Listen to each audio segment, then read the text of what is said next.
Hello, in front of me I've got Xiaomi Redmi 10. In this video I'll show you how to change battery sound. In the beginning, enter Play Store.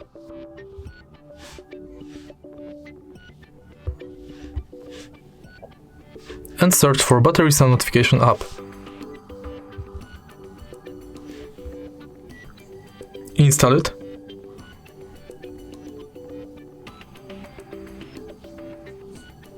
And open.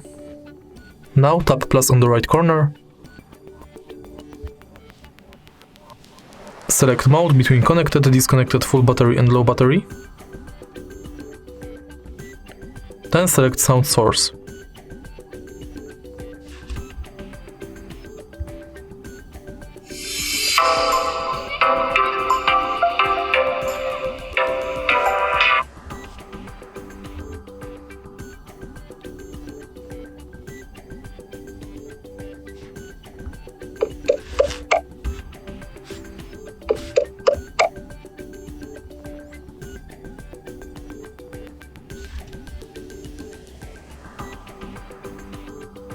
Disconnected.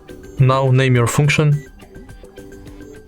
give it description and tap this button to save. Now you've got your new battery sound. If you find this video helpful, please like, comment and subscribe.